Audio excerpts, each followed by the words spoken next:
দেখুন ভাইয়া, আজকের রাতে একটু বেশি ঘনিষ্ঠ হওয়ার কথা যদি বলেন। আমার খুব ভয় লাগে।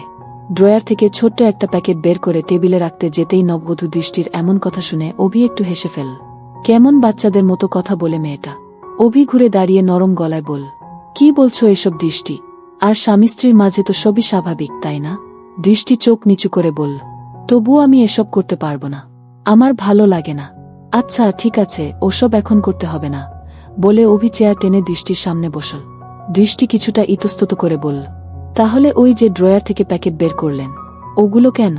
আমি জানি এগুলো কি কাজে লাগে, ভাবি একদিন বলেছিল। অভি হেসে বলল, যেভাবে তোমাকে ভাবি বলেছে, আমাকেও এক বন্ধু মজা করে দিয়েছিল। এর বেশি কিছু না।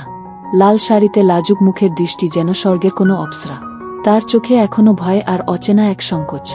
গত বছর দুর্ঘটনায় মা বাবা হারানোর পর অভির মা বাবাই দৃষ্টিকে নিজের ঘরে তুলে নিয়েছিলেন, আর আজ তাদের ইচ্ছা পূর্ণ হয়েছে। অভি কিছুদিন হলো একটা বড় কোম্পানিতে চাকরি পেয়েছে।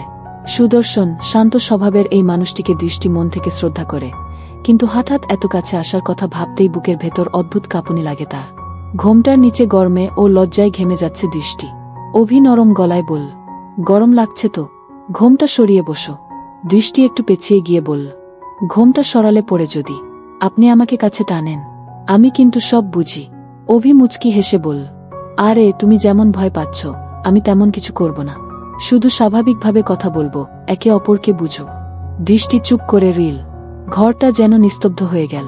বাইরের হালকা বাতাসে পর্দা দুলছে, অথচ তাদের দুজনের চোখে অদ্ভুত এক টান, যেন কিছু না বলেও অনেক কিছু বলা হয়ে যাচ্ছে।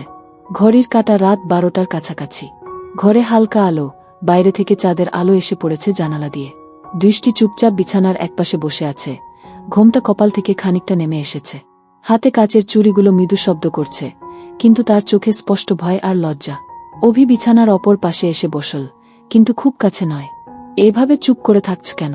আজ তো আমাদের প্রথম রাত, কথা তো বলো। দৃষ্টি মাথা নিচু করল, জানি না কি বলব।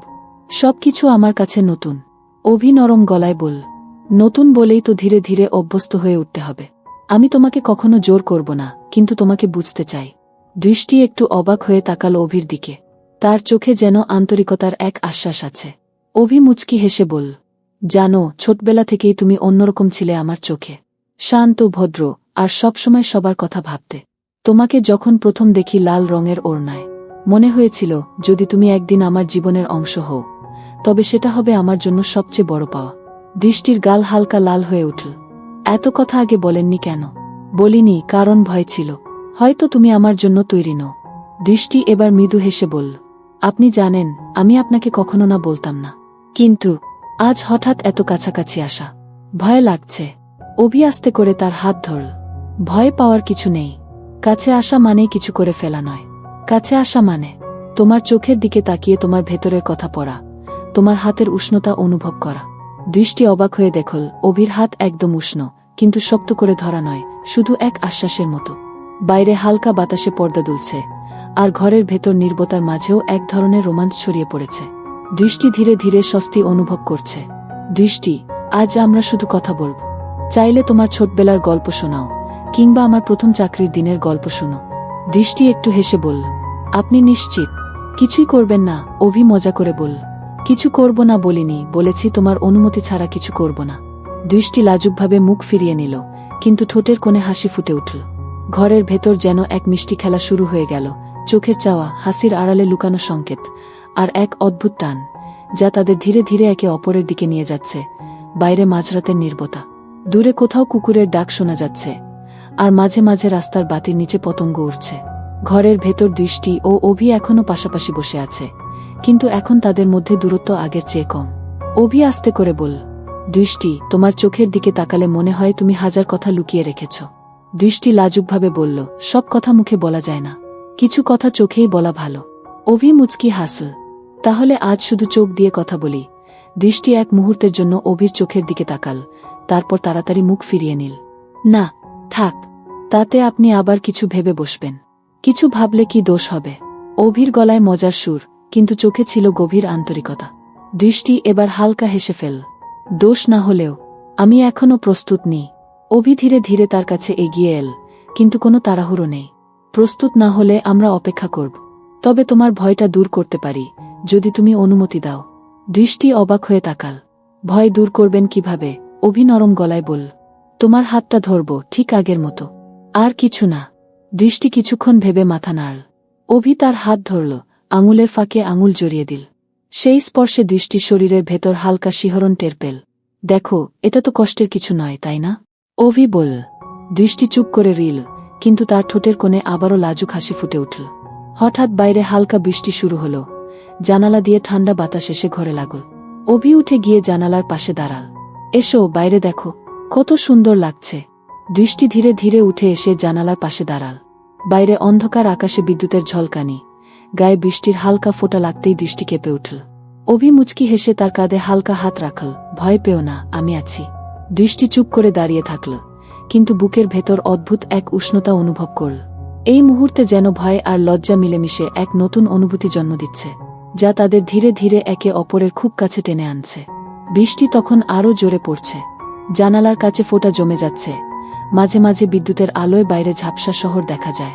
দৃষ্টি জানালার ফাঁক দিয়ে বৃষ্টির গন্ধ টেনে নিচ্ছে, কিন্তু বুকের ভেতর ধুকপুকানি এখন বৃষ্টির শব্দের চেয়েও জোরে শোনা যাচ্ছে। অভি একটু পাশ ঘেঁষে দাঁড়াল। তার গায়ের উষ্ণতা দৃষ্টির কাঁধে এসে লাগতেই দৃষ্টি থমকে গেল। ঠান্ডা লাগছে? অভির কণ্ঠে ছিল মোলায়েম সুর। না, মানে। দৃষ্টি কথাটা শেষ করতে পারল না। অভি ধীরে ধীরে তার ওড়নার একপাশ কাঁধে টেনে দিল, যেন ঠান্ডা বাতাস থেকে আড়াল করে দিচ্ছে। দৃষ্টি অবাক হয়ে তাকাল। চোখে কোনো দুষ্টুমি নেই, শুধু এক ধরনের কোমল যত্ন। দৃষ্টি, অভি আসতে বলল, তোমাকে ভয় পাইয়ে দিতে চাই না, কিন্তু তোমার এই লাজুকতা, জানো, এটা আমার কাছে সবচেয়ে সুন্দর জিনিস। দৃষ্টি চোখ নামিয়ে নিল। তার আঙুলগুলো কাচের ধারে হালকা নকশা কাটছে, কিন্তু মনটা যেন কোথাও হারিয়ে গেছে। হঠাৎ বাইরে বজ্রপাত হল। দৃষ্টি হালকা চমকে অভির দিকে আরও সরে এল। অভি সেই সুযোগে তার দুই হাত নিজের হাতে নিল। দেখো, আমি বলেছিলাম না, ভয় পেও না, আমি আছি। দৃষ্টি এবার চোখ তুল। তাদের চোখ দুটো এক মুহূর্তের জন্য আটকে গেল। বাইরে বৃষ্টি, ভেতরে সেই নীরবতার মাঝে শ্বাসের শব্দ স্পষ্ট শোনা যাচ্ছে। অভি মৃদু হেসে বলল, যদি বলি এই মুহূর্তটা যেন থেমে যায়, শুধু আমরা দুজন থাকি, বাকি সব হারিয়ে যাক, তুমি কি রাজি হবে? দৃষ্টি কিছু বলল না, শুধু চোখে এক অদ্ভুত সম্মতি ফুটে উঠল। বৃষ্টি তখন আরও জোরে নামছে, কিন্তু ঘরের ভেতর যেন সময় ধীরে ধীরে গা হয়ে আসছে, যেখানে ভয় আর লজ্জা মিলেমিশে জন্ম দিচ্ছে এক মিষ্টি, গভীর রোমাঞ্চের দিকে। বৃষ্টির শব্দ যেন আরও ঘন হয়ে এসেছে। জানালার কাছে জলের ফোঁটা টুপটাপ গড়িয়ে পড়ছে। মাঝে মাঝে বজ্রপাতের আলো এসে ঘরের ভেতরকে এক মুহূর্তের জন্য আলোকিত করে দিচ্ছে। দৃষ্টি এখন অভির খুব কাছেই দাঁড়িয়ে। আগে যে ভয়টা ছিল, তা যেন একটু একটু করে মিলিয়ে যাচ্ছে। তার জায়গা নিচ্ছে এক অচেনা টান, যা তাকে না চাইলেও অভির দিকে টেনে নিচ্ছে। অভি নরম গলায় বলল, আজ তোমাকে দেখে মনে হচ্ছে তুমি ভয় পেয়ে থাকলেও আমার উপর বিশ্বাস রাখতে শুরু করেছ। দৃষ্টি চোখ নামিয়ে ফিসফিস করে বলল, বিশ্বাস তো আছে, শুধু মনে হয় সবকিছু খুব হঠাৎ হয়ে যাচ্ছে। অভি ধীরে ধীরে তার হাত ধরল। এবার আর দৃষ্টি হাত সরাল না। জানালার বাইরে বৃষ্টি, ভেতরে তাদের শ্বাসের শব্দ মিশে যাচ্ছে। দৃষ্টি, আমি তোমার হাত ছাড়ব না, যতক্ষণ না তুমি নিজে ছাড়তে বলো। অভির কণ্ঠে ছিল দ্বিধা, কিন্তু তাতে ছিল একরাশ কোমলতা। দৃষ্টি মাথা তুলল, অভির চোখে চোখ রাখল। এই দৃষ্টিতে কোনো ভয় নেই, বরং যেন কৌতূহল মিশে আছে। অভি মৃদু হাসল। জানো, তোমার চোখে এই ভেজা আলো আমার কাছে সবচেয়ে সুন্দর দৃশ্য। দৃষ্টি কিছু বলতে যাচ্ছিল, কিন্তু ঠিক তখনই বিদ্যুতের শব্দে চমকে উঠে একটু সরে এসে অভির বুকে ঠেকল। অভি থামাল না, শুধু আস্তে করে তার ওড়নার প্রান্ত ঠিক করে দিল, যেন ঠান্ডা না লাগে। বৃষ্টি তখন জানালায় আছড়ে পড়ছে, কিন্তু ঘরের ভেতরে নীরবতা আরও গভীর হয়ে উঠছে। অভি ধীরে ধীরে বলল, দৃষ্টি, যদি বলি আজ আমরা কিছু কথা জমা রাখব না, সব খুলে বলব, তুমি কি রাজি? দৃষ্টি হালকা মাথা নাড়ল। রাজি, কিন্তু আগে আপনি বলুন। অভি নরম গলায় নিজের অনুভূতির কথা বলতে লাগল, কিভাবে ছোটবেলা থেকে দৃষ্টিকে ভিন্নভাবে দেখেছে, কিভাবে তাকে হারানোর ভয় সবসময় মনে ছিল। দৃষ্টি একদম চুপ করে শুনছিল, যেন প্রতিটা শব্দ নিজের ভেতরে টেনে নিচ্ছে। একসময় অভি থামল, তার হাত থেকে আলতো করে দৃষ্টির আঙুলগুলো জড়িয়ে ধরল। এবার তোমার পালা। দৃষ্টি ধীরে বলল, আমি ভয় পাই, কিন্তু আপনার কাছে থাকলে সেই ভয় কমে যায়।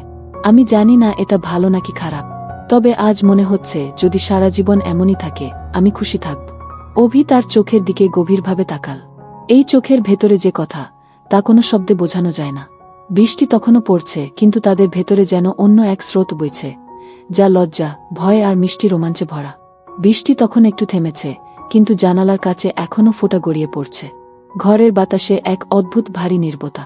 হঠাৎ দৃষ্টি যেন কেঁপে উঠল। অভি অবাক হয়ে তাকাল। কি হয়েছে? দৃষ্টি কিছু বলল না, শুধু একদম সাদা হয়ে যাওয়া মুখে তাকিয়ে রিল দরজার দিকে। দৃষ্টি, বলো তো কি হয়েছে? না, কিছু না, দৃষ্টি গলা শুকিয়ে যাওয়া স্বরে বলল, কিন্তু চোখে ভয় পরিষ্কার। অভি কাছে এগিয়ে আসতেই হঠাৎ দৃষ্টি জোরে চিৎকার করে উঠল। কেউ আছেন? প্লিজ। চিৎকার এত হঠাৎ ছিল যে অভিও কিছুক্ষণ হতভম্ব হয়ে গেল। তারপর সে দরজার দিকে তাকাল। কেউ নেই। বাইরে বারান্দা ফাঁকা, কেবল দূরে ছাদের কার্নিশ থেকে জল পড়ছে টুপটাপ শব্দে। তুমি চিৎকার করছো কেন? বাইরে কেউ নেই তো। অভির গলায় বিস্ময় আর আতঙ্ক মিশে আছে। দৃষ্টি হাঁপাচ্ছে, চোখে পানি এসে গেছে। আমি মনে করেছিলাম কেউ যেন জানালার পাশে দাঁড়িয়েছিল। অভি তাড়াতাড়ি জানালার কাছে গেল। বাইরে অন্ধকার, কেবল গলির বাতির নিচে ঝাপসা বৃষ্টির ধারা। এখানে কেউ নেই দৃষ্টি। হয়তো তোমার ভুল লাগছে। দৃষ্টি মাথা নাড়ল। না, আমি স্পষ্ট দেখেছি, কালো ছায়ার মতো, আর সেই ছায়া আমার দিকে তাকিয়েছিল। অভি চুপ করে গেল।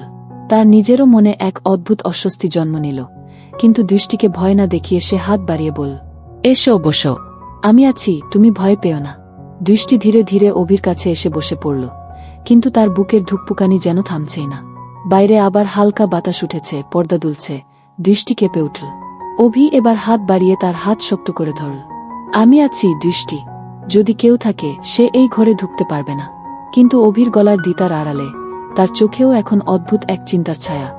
ঘরের ভেতর এখনও সেই চাপা নীরবতা।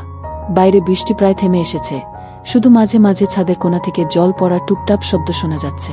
দৃষ্টি অভির হাত শক্ত করে ধরে আছে। তার আঙুলের ঠান্ডা স্পর্শ অভিকে বুঝিয়ে দিচ্ছে সে এখনও ভয় কাটিয়ে উঠতে পারেনি। অভি মৃদু গলায় বলল, শোনো, হয়তো তুমি ভুল দেখেছ। কালো ছায়া জানালার পাশে, এগুলো মাঝে মাঝে চোখে ধোকা দেয়। দৃষ্টি ধীরে মাথা নাড়ল। না অভি, আমি ভুল করিনি। সেই ছায়া একদম স্থির হয়ে দাঁড়িয়েছিল। আমি বুঝতে পারছিলাম কেউ আমার দিকে তাকিয়ে আছে। অভি একটু থেমে তার দিকে তাকাল। দৃষ্টির চোখে এক অদ্ভুত মিশ্র অনুভূতি, ভয়, কৌতূহল আর কিছুটা অনিশ্চয়তা। আচ্ছা, যদি সত্যিই কেউ থাকে, তাহলে আমরা দরজা জানালা সব বন্ধ করে দেব। অভি উঠে গিয়ে জানালার ফাঁকটা বন্ধ করল, পর্দা টেনে দিল। দৃষ্টি ধীরে ধীরে বিছানায় বসল, কিন্তু তার দৃষ্টি বারবার সেই জানালার দিকেই চলে যাচ্ছে। অভি এসে তার পাশে বসল। দৃষ্টি, আমি তো আছি, তোমার ভয় পাওয়ার কোনো কারণ নেই। দৃষ্টি চুপ করে রইল, তারপর হঠাৎ নরম স্বরে বলল, জানো, আমি প্রথমবার এত ভয় পাচ্ছি না। আজ আমার মনে হচ্ছে তুমি পাশে থাকলে আমি নিরাপদ। অভি মৃদু হাসল। তাহলে ভয়টা আমাদের কাছে আসার একটা কারণ হয়ে গেল। দৃষ্টি একটু লজ্জা পেয়ে মুখ ফিরিয়ে নিল, কিন্তু তার ঠোঁটের কোণে মৃদু হাসি ফুটে উঠল। অভি আলতো করে তার হাত নিজের হাতে নিল, উষ্ণতা দিতে লাগল। ঠিক তখনই দূরে কোনো জানালার গ্রিলে যেন ধাতব শব্দ হল। দুজনেই থমকে গেল। অভি তাকাল দরজার দিকে, দৃষ্টি আবার চুপচাপ অভির হাতে আরও আঁকড়ে ধরল। বাইরে অন্ধকারে যেন কেউ দাঁড়িয়ে আছে, নাকি এটা শুধু বাতাসের খেলা?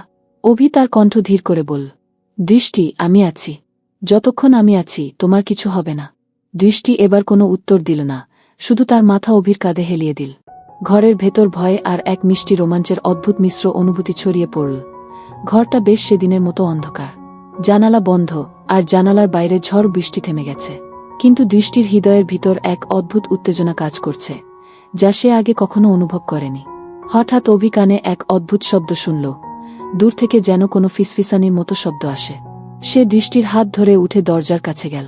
দুজনে একসাথে দরজা খুলে বাইরে তাকালো, কিন্তু কিছুই দেখা গেল না, শুধু রাতে গা অন্ধকার আর কেবল বাতাসের মৃদু শব্দ। দৃষ্টি ধীরে বলল, হয়তো সবই আমার কল্পনা ছিল, হয়তো আমি একা ভয় পেয়েছিলাম। অভি একদিকে হাসল, একদিকে বলল, কল্পনা বা বাস্তবতা যাই হোক, আজ রাতে তোমার পাশে থাকতে পেরে ভালো লাগলো। দৃষ্টি তখন একটুখানি হাসল, সেই লজ্জা ও শিহরণ মিশানো হাসি, যা অভির হৃদয় ছুঁয়ে গেল। বিছানায় ফিরে এসে অভি বলল, জীবনে যত রহস্যই থাকুক, আমরা একসাথে থাকলে সব পারব। দৃষ্টি চোখ বন্ধ করে বলল, আমি জানি, আর আজ থেকে আমি আর ভয় পাব না। ঘরের ভিতরে তখন এমন এক শান্তি নেমে এল, যা দুইজনের মধ্যে নতুন এক বন্ধনের সূচনা করল।